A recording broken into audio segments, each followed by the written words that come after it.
So, I always believed and then found out. Well, I didn't believe it before. That's not true. But I came to Zen after 20 years of working in the Gurdjieff world. Gurdjieff, some of you might know a little bit, some of you might not, which is fine. So I had a background in spiritual practice of 20 years. I've been now in Zen over 35. And I have to say that arriving at Zen after turbulent years, a couple of years before that, very crazy and transforming, but painful. I came to Zen and it definitely felt like home, a returning home. I had never felt like that before. I never even considered that I was home or not home. I moved to this country in 1967, the Summer of Love in San Francisco. There was a few things going on that, that of course changed my life forever. So it's a practice dear to my heart. And as years go by, I feel more and more intimate with it and more grateful. Gratitude is one of the wonderful emotions that makes life beautiful in a certain way. Brother David Steindl-Rast has a quote that I love, and he says, "Gratitude is the measure of our aliveness." And this practice is exactly alive. It's a live, embodied practice. It might take a while, it might not, but it's definitely a return to our basic nature, our essential nature, our Buddha nature, whatever you want to call it. Some of it sounds a little bit fancy. Don't worry too much about certain words, because it can take you into some kind of a discursive process that we can't help it. We're so accustomed to have this running commentary about what I am, what I'm not, what I like, what I dislike, what the world is. And it's like as if it was my life is here, and as if I had this comentarista in Spanish, like the guys that used to talk, make a commentary about the football game going on in Chile as a kid. They spoke really fast and they described everything as clear as possible.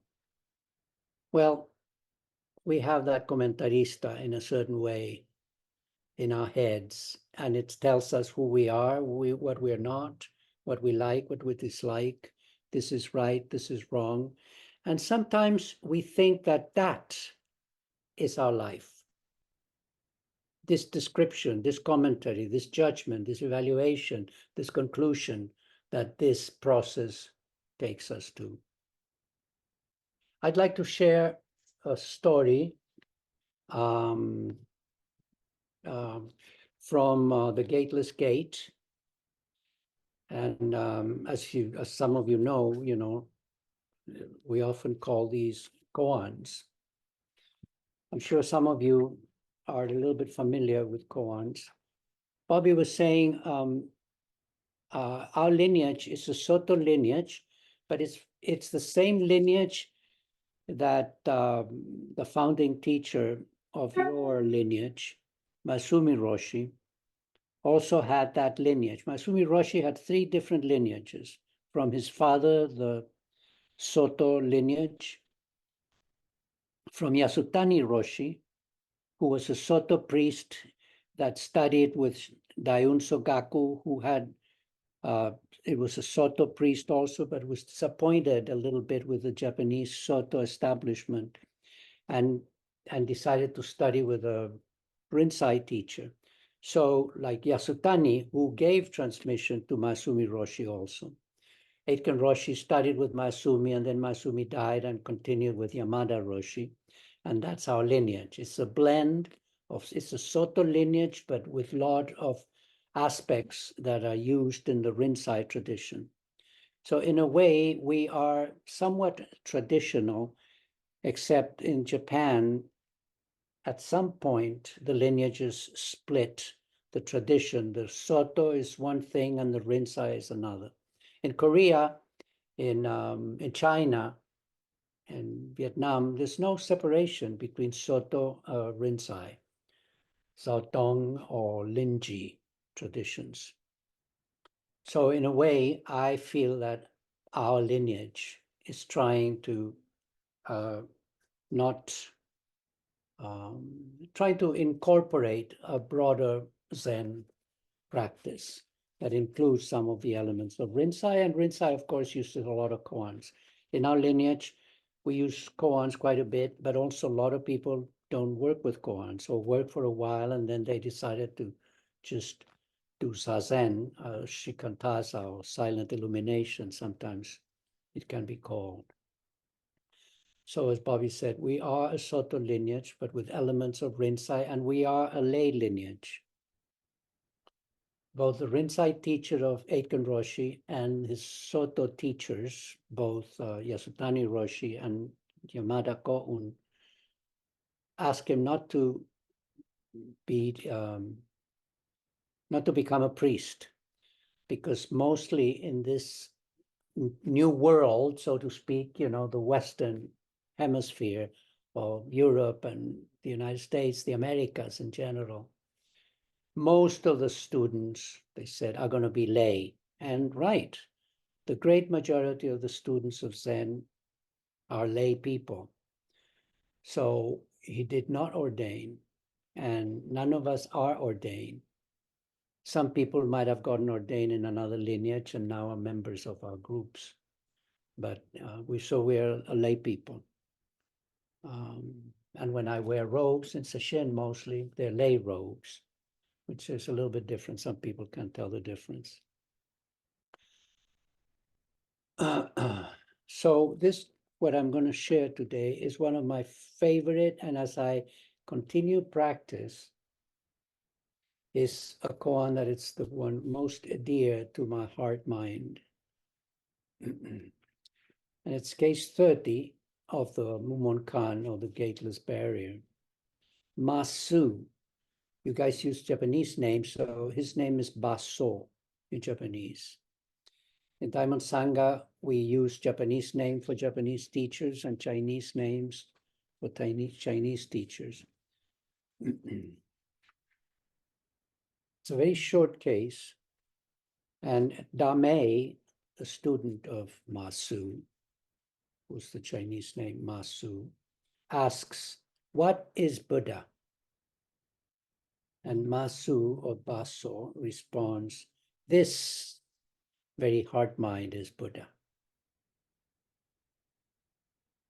Okay, is that short? This very heart mind is Buddha. We hear this, you know. I don't know if you guys recite Hakun Senji's Song of Zazen. You might once in a while.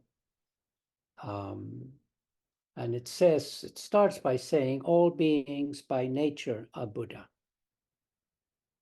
And you've heard all of this probably. But what does it actually mean for me in this time, this culture, with this practice?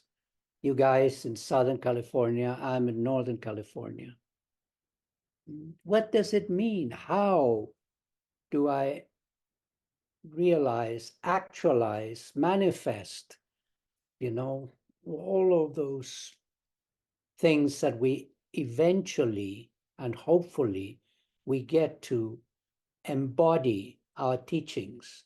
Not that we're perfect, we are human beings, and this practice is for human beings. It's not for angels, it's not for goddesses or gods, it's not for mountains and rivers. They are already what they are, full and complete.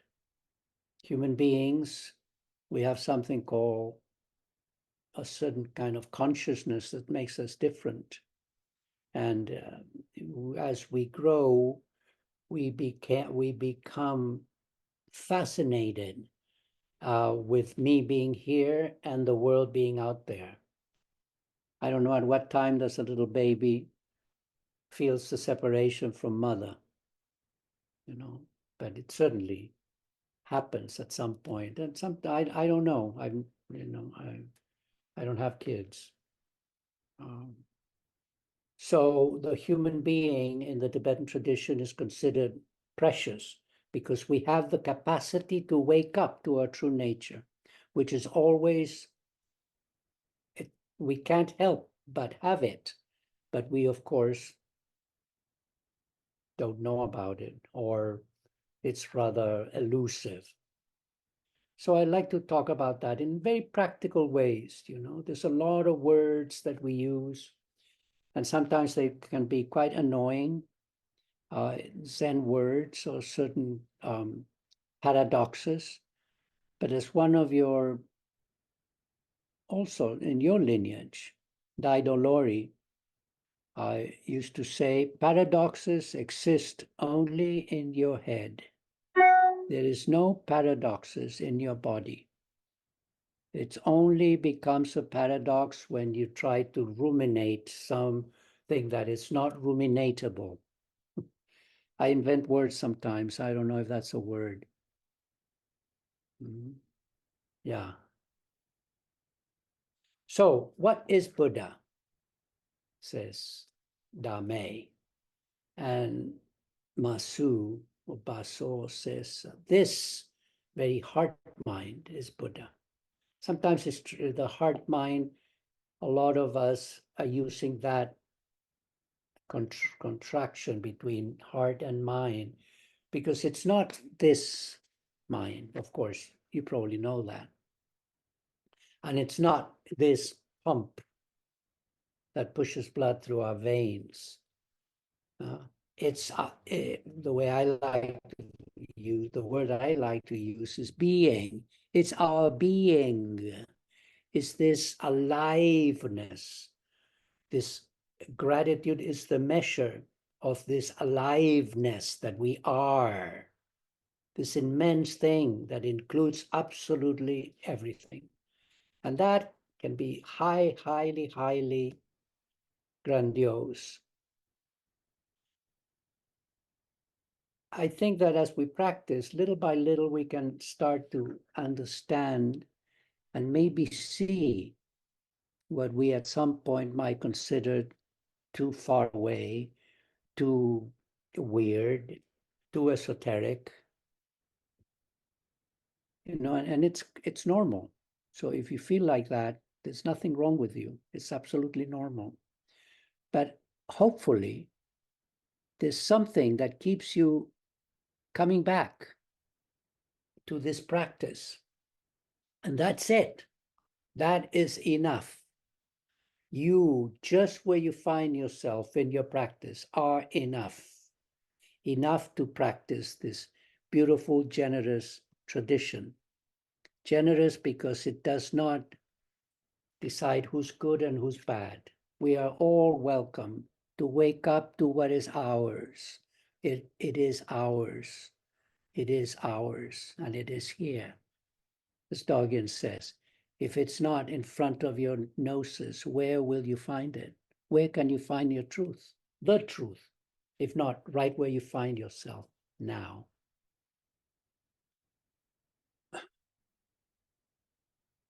So here, Dame asks, what is Buddha?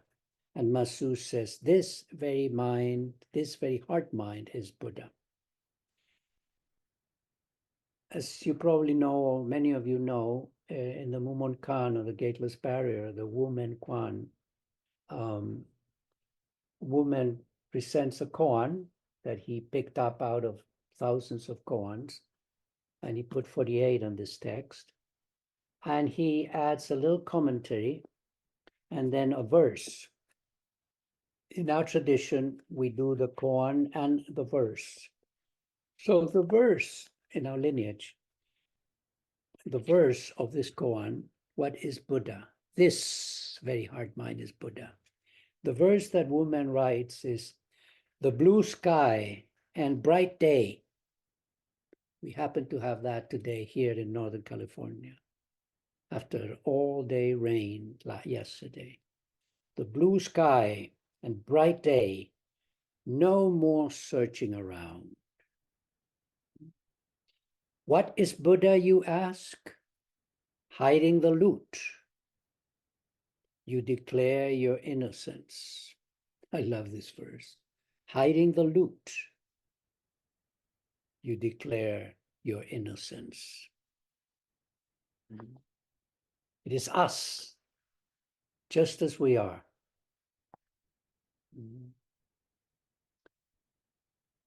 We are this Buddha nature, whether we know it or not. Whether we deserve it, there's no such thing as deserving it or not. There's no such thing as increasing my nature or decreasing it. It's not a reward for anything. It cannot be taken away. It's just part of what we actually are. And that, as I mentioned at the beginning, for me was really, although I didn't know, but my Jukai name is Returning Home, Kinai. And I didn't know that that was going to be my name, but that was the sense that I had about joining practice. And I took Jukai very early. I didn't even have a year of practice, but it was absolutely the appropriate time for me to do it. And I got this name, Kinai, returning home, returning. Sometimes it can be introduced to the interior. The interior creates a little bit of problems because it is not all inside this thing, you know. Remember, we are the whole. Sometimes I use this word. I hope nobody's insulted by it. The whole Meshuggah, you know, this whole thing is exactly what is. And the whole universe, we could say it, and that sounds very grandiose, is here, right now, in each of us. We are part of it. And it is always right here, right here. When you wake up here, or here, or here. It is not a process of although there is a practice that we go and deepen and deepen and deepen, having little glimpses of what maybe the teachings say, having an intuition for many of us, you know, there's something here that doesn't make much sense, I don't understand, but I know I'm in the right place, so I'll keep on going to the Sense Center. That's the way it was for me.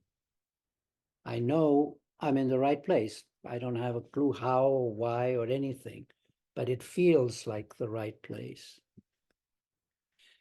There's a longer story about Masu. Masu, a few years later, like happened with a lot of teachers that say something, and then apparently they're saying something else. So this story that I love is this man,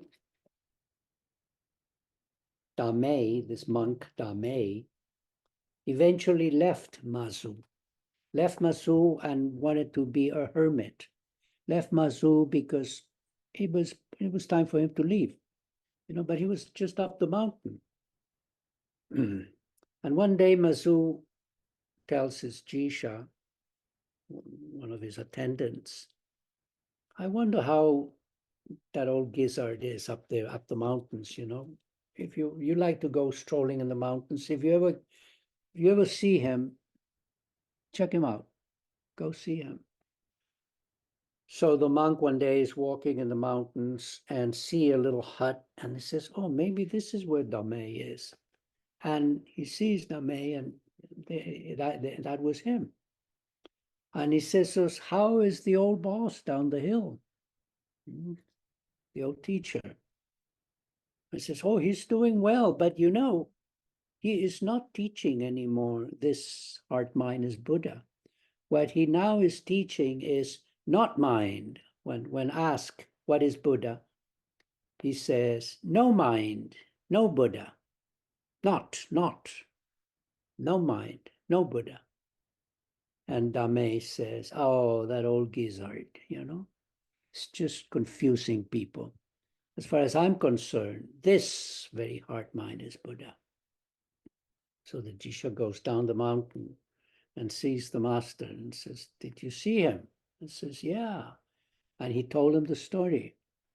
And Master Ma said, the plum has finally ripened, is truly ripened. His name, Dame, means great plum. Great plum has really waken up, has really matured, has really ripened. And there is something so interesting in that case that I can relate so much to. For me, when I saw this koan, I've worked with this koan, I teach this koan. For me, always this very heart mind is Buddha, is what really personally, the other koan I also understand, not mine, not Buddha. But if I have to pick a home base, you know what I mean? It's this very heart mind is Buddha. It is not paradoxical. The other one has its place too.